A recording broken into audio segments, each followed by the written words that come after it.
Hello and welcome to Bitecast with Shivani, where we promote and celebrate the success of women in various fields through a 15-minute high-impact podcast. Let me briefly introduce myself first. I am Shivani Mehrotra Bajaj, co-founder and CEO of EduBook, which is a globally award-winning skill tech startup using AI and blockchain to disrupt the education sector. If you want to know more about me, please watch episode number 1 in this series of podcasts, the link of which is in the description box of this episode's video. With that, let's begin with the Bitecast.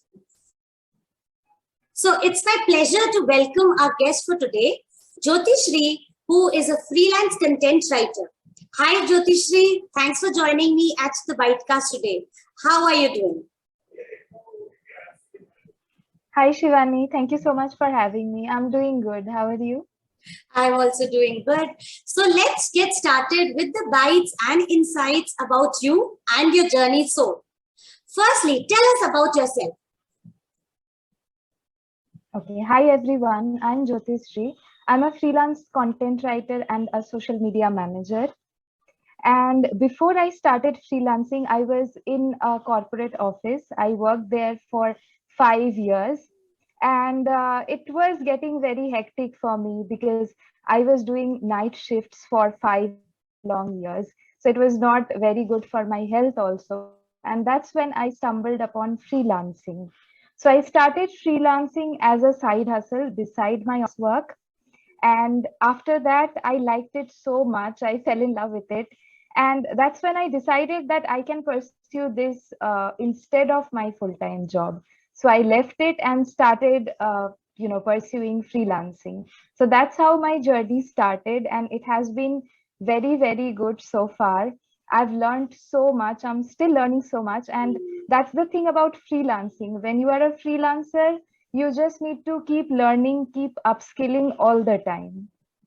Yes, true. That's so skills are very important. If you have the required skill sets, and anytime and every time you can start up with freelancing. Good, very good. So, what is the biggest challenge that you have faced in your journey so far, and how have you overcome that challenge? Okay, so I have faced different kinds of challenges at different phases of freelancing. Like there was a time when I was just starting out, I was not very confident. So I felt that I will not be able to sustain myself in spite of having clients because at that time I was not getting new clients. Then there was a time when I was not or like very afraid to get on calls with people. So there were a lot of things, that like I struggled with, but I worked on them because I knew that I had to work on them if I want to sustain myself in freelancing. So I worked on them and got over all that eventually. But at the moment, one challenge that I'm facing is time management. And that's something I know a lot of freelancers face. So we need to, work on it eventually and find something that works. Okay, yes. So many, I have spoken to so many people and they always say that, okay, we were camera shy. Somebody says we were very introvert. We were not very free in speaking out our mind and thoughts in front of others. So that is a thing which our viewers also need to be careful of. Like, please, what you have in mind, you can tell the other person. It is not necessary that the answer will be no or yes. Sometimes it can be advice. Yeah. Okay. So what keeps you motivated day by day? The work itself keeps me motivated because is so satisfying. You get to do what you love. You get to do it the way you want to. There's no time restriction. You do it the way you want. So I don't think anything can be more motivating than this. When I was in my 9 to 5 job, there were so many restrictions. I did not get to work on what I love.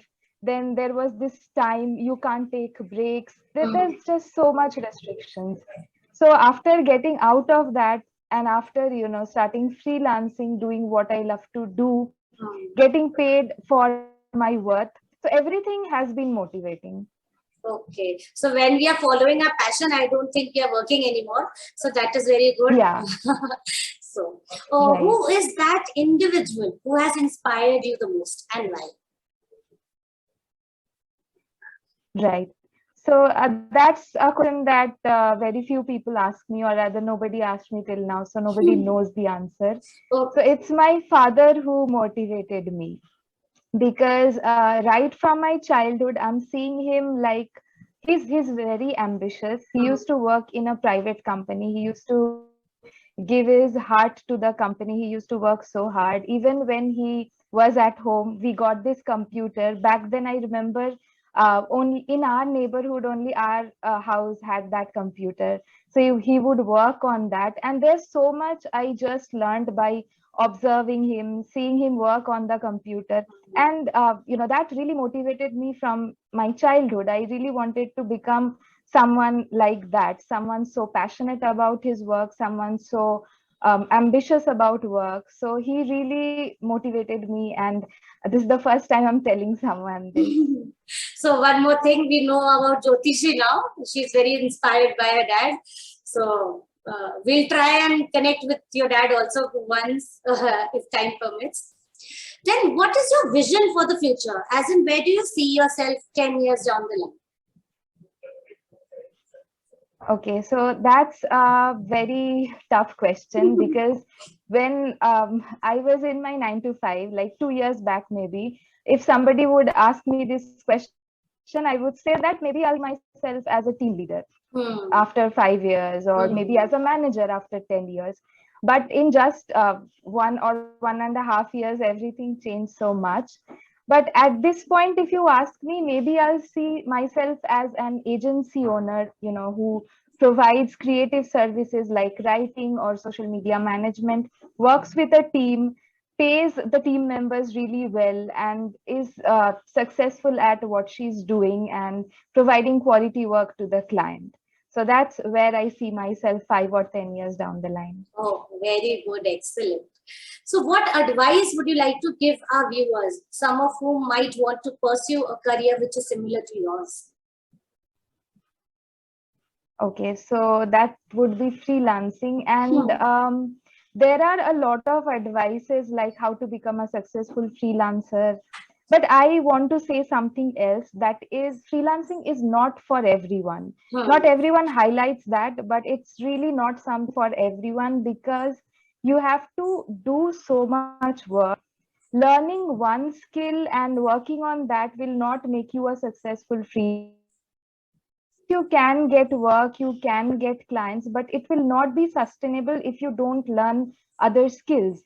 Hmm. Let's say I get a client today, I work with that client, provide him good work, and get done with that work. But until and unless I market my services, until and unless I get on calls with people, convince Hmm. them that my services can change your life or Hmm. change your business, nothing's gonna happen. I'm not going to flourish if I don't do all these things.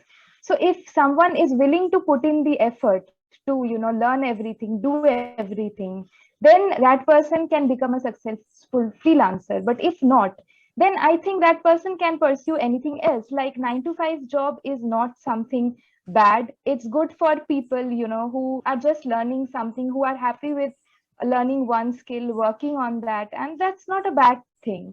So you need to try freelancing out. If you have a 9 to 5 job, try freelancing out as a side hustle. See how much you like it. See if you can sustain yourself. You can either pursue it beside your full-time job, or if you think you can sustain yourself, do it like leave your job and do it like I did. But if you think it's not working out for you, you can just do your 9 to 5 job. There's nothing wrong in that.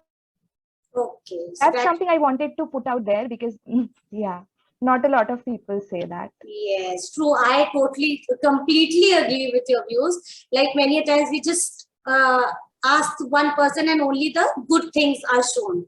The cons or even the Right. negative points are gently hidden. So that's a very good advice from you. Thank you so much for that. And one more thing, Right. like we have to, meaning everybody is different. So every journey is also different. That is why I started this Bitecast Yes. also, because I wanted to take a hold of so many good people out there, and they want to share such a good advice, many good experiences like you shared with us today. So it can be small pieces of advice here Right. and there, and that can actually change a person's life. So Thanks for that, Yes. Jyotishree. Thanks for your valuable time and valuable insights. I'm sure that our viewers will get inspired by your journey. If you want to know more about Jyotishree, reach out to her via the details provided in the description box of this episode's video. For any queries and comments about any of the Bitecast episodes, please do type in the comment box and I will reply to each one of them as soon as I can. If you want to reach out to me, my contact details are also given in the description box of this video. Thanks for watching. Signing off, Shivani Mehrotra Bajaj.